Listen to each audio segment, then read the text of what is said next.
SDPI तर्फे कुरुंदवाड येथे रक्तदान शिबिर 75हून अधिक रक्तदात्यांचा उत्स्फूर्त सहभाग.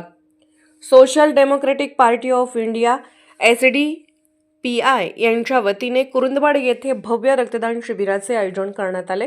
पश्चिम महाराष्ट्रात वारंवार जाणवणाऱ्या रक्ताच्या तुटवड्याच्या पार्श्वभूमीवर आयोजित करण्यात आलेल्या या शिबिरात 75हून अधिक रक्तदात्यांनी स्वयंस्फूर्तीने रक्तदान करून सामाजिक बांधिलकीचे दर्शन घडवले. या रक्तदान शिबिरात केवळ कुरुंदवाड शहरातील विविध भागातून मोठ्या संख्येने रक्तदात्यांनी सहभाग नोंदवला. विशेष बाब म्हणजे अनेक रक्तदात्यांनी आपल्या सोबत नवीन रक्तदाते आणून रक्तदानासाठी प्रवृत्त केले. त्यामुळे या शिबिराला सामाजिक चळवळीचे स्वरूप प्राप्त झाले. शिबिरामध्ये ब्लड बँकेच्या तज्ज्ञ पथकातर्फे सर्व वैद्यकीय निकष पूर्ण करून रक्त संकलन करण्यात आले.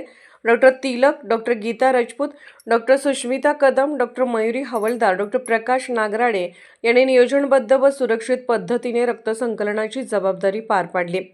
रक्तदात्यांच्या आरोग्याची विशेष काळजी घेत आवश्यक तपासण्या व मार्गदर्शनही करण्यात आले. या उपक्रमाबाबत बोलताना SDPIचे नेते सिद्दीक बागवान यांनी सांगितले की पश्चिम महाराष्ट्रात कोणत्याही परिस्थितीत रक्ताचा तुटवडा निर्माण होऊ नये या सामाजिक दृष्टिकोनातून हे रक्तदान शिबिर आयोजित करण्यात आले आहे. भविष्यातही खर्चिक कार्यक्रमापेक्षा समाजोपयोगी गरजूंना थेट मदत करणाऱ्या रक्तदान शिबिरासारख्या उपक्रमांना प्राधान्य देत सेवाकार्य सुरू ठेवले जाईल.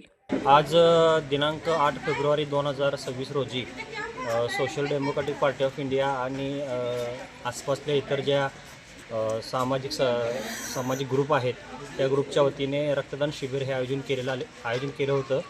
त्याच्यामध्ये 75पेक्षा जास्त रक्तदात्यांनी आज रक्तदान करून आपल्या सामाजिक कार्याचा त्यांनी आपला एक भाग दाखवून दिलेला आहे.